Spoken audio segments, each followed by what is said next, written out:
Hi folks, you're with Tacitus today at your Pushback channel, and thank you for joining this radio live stream. In this essay, I'd like to talk about the issue of globalist stooges, pro-globalist flunkies, doing the globalist bidding, particularly spreading lies and again, clear the way of those pesky straight white males who believe in the rule of law and clean and fair elections. I mean, to try and get them out of the way so that the globalist project can advance unimpeded. Now, just having a look at a bunch of them. Now, there's a judge who was fire is probably not quite the right word. They've sort of got a contract renewal system in this particular jurisdiction, and it's just accepted the contract's always renewed. I think it's every 3 years or something like that. But in a very unusual step, the government there decided to not renew this judge's contract. Now, there was considerable controversy. The judge was a screaming globalist lefty activist and was absolutely hell-bent on spreading as much social division based on race and gender as he possibly could, and was a firm believer that all straight white males, he was gay, the judge, that all straight white males are evil fascist Nazi white supremacists who oppress all the helpless underclasses. Now, he's an ideological fanatic, and he goes on street marches and waves placards while he was a judge. Now, this was deemed as inappropriate behaviour, which indeed it is, and some of the online postings and activism by this judge were really beyond the pale, and I'm really surprised that the judge lasted as long as he did. Anyway, the contract wasn't renewed, and it was made very plain, hey buddy, you're either a judge or an activist, but you can't be both. Now, within sort of a second of walking out the door, this judge was given the job of professor of law at one of the most prestigious universities in the world. and now you couldn't make this up. So this screaming, raving activist who doesn't believe even remotely in due legal process and believes that all legal all court actions should be dictated by victim ideology and so on. I mean, he's a professor of law who's actually saying that we should not codify the law. The law should not be codified.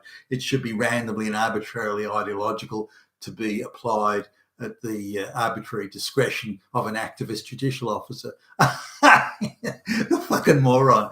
And he was given again, very prestigious.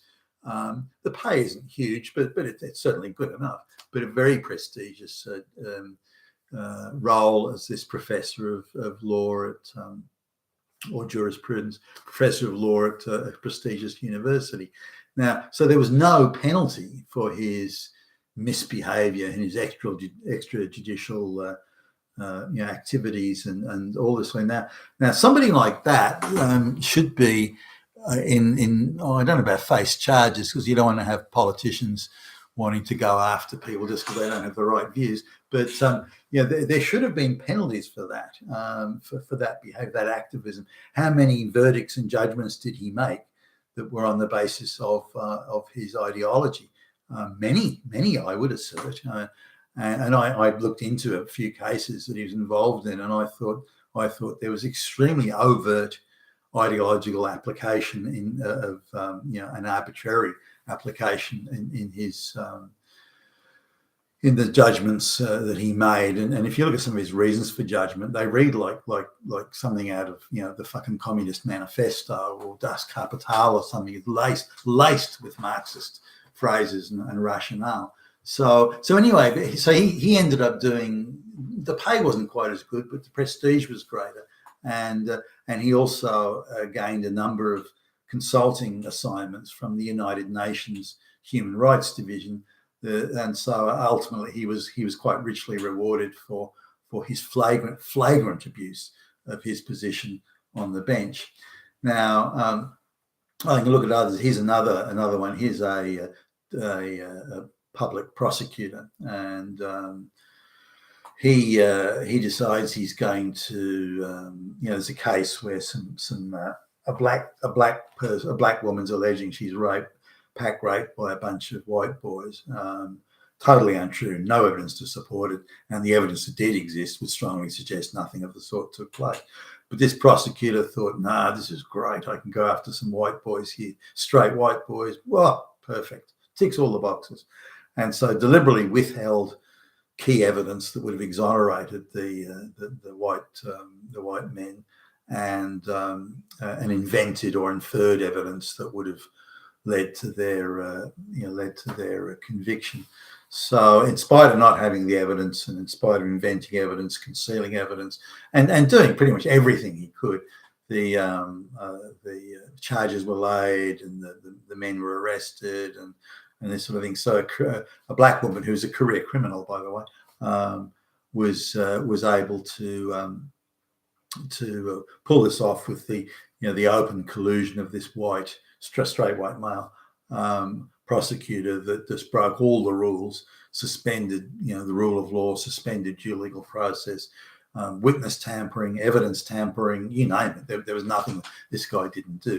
Now he picked the wrong targets. A couple of members of the families of the men that were charged were quite well to do, and they employed the services of a very diligent private investigator who just blew the lid on the whole thing. And look, the prosecutor was fired, and their license to practice law in that state was just taken away. But they only spent 1 day in prison. To my knowledge, there was no fine, and they just went to the adjoining state.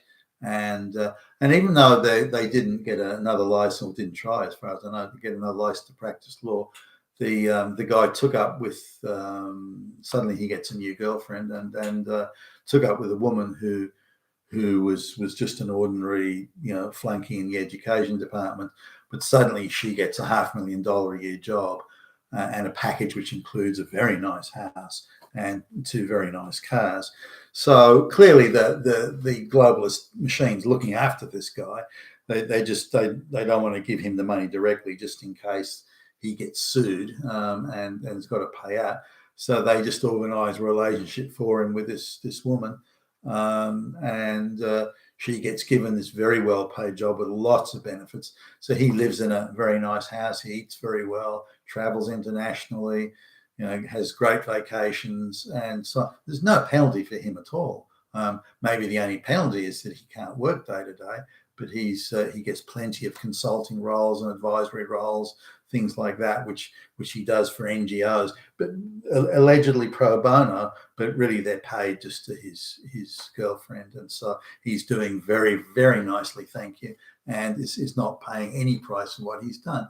And the list goes on. I just look at some of the people in the United States that have been globalist flunkies, whether it be journalists or government officials that are found to have committed corrupt acts, former FBI agents. It doesn't matter, and just how many of them have immediately have secured better jobs, either better paid and or more prestigious jobs. There is no penalty for these people. The globalist machine looks after them very well, and as soon as they lose one job, they're given, certainly the ones I've followed through on, they're given another job. I mean, he was an FBI agent fired for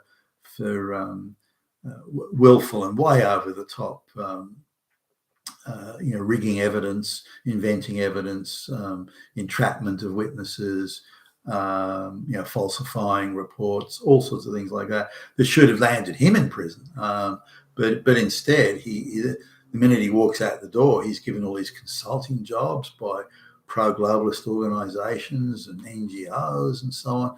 He's very well looked after and is being very handsomely paid, far better paid than anything he could have got at the FBI. So I see these things more and more, and teachers that are fired for teaching or for showing and teaching gay pornography to 5-year-olds. they get fired, but then they go to the adjoining district school, the adjoining school district or the adjoining state, and they're given the more senior job on better pay. There's no penalty for these people.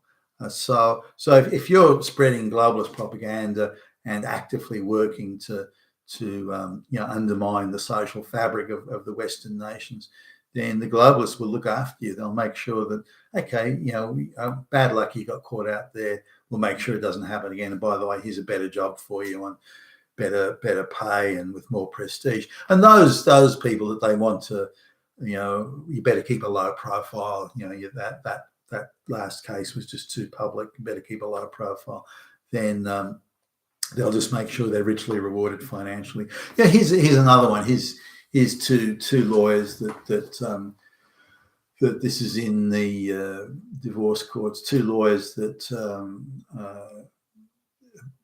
fabricated evidence, and they were caught, and so one of the aggrieved parties pursued it quite vigorously through the legal process. So in the end, they kind of had to do so. So they fired both these lawyers, and that were rehired. Wait for this, the same day by a labour hire organisation that supplies services to the divorce courts.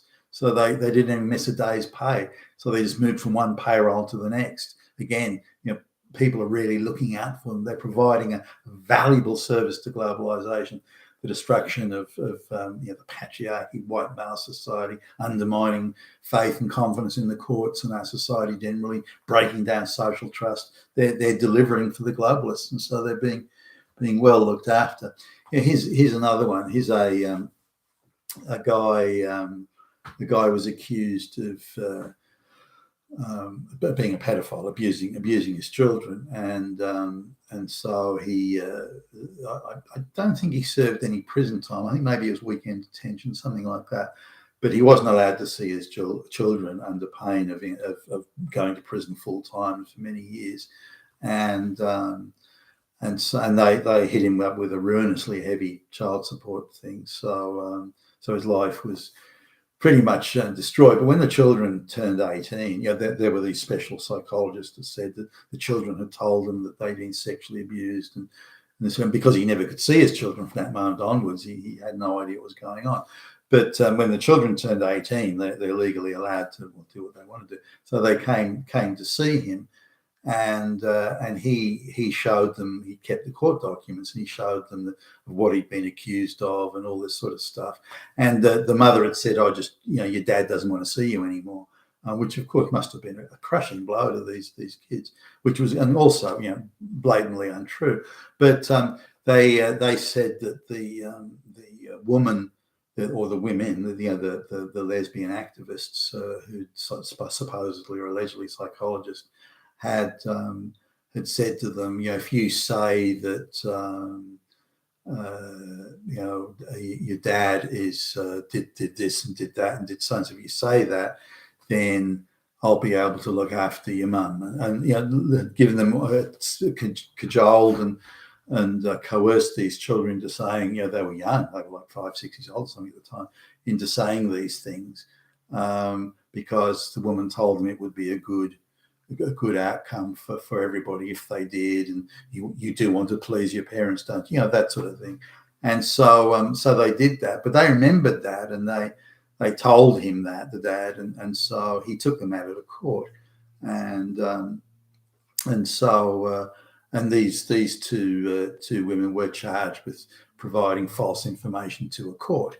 But again, there were no penalties. There's no fine. There's no jail time. There was nothing, and they were fired by the government department that employed them for that misbehaviour. But the same thing, they were immediately re-employed by an NGO that supplied all those services to a labour hire firm, which supplied it back to the court anyway. So again, another case where they just do a round robin on which payroll they're on, but they're doing the same work and spreading the same hatred and the same destruction, the same perjury as they were before. So I'm seeing this, and I'm seeing that a straight white male that may misgender somebody is ruined, loses his job. He's finished. He's washed up, absolutely finished. But all these other people that do the most terrible things,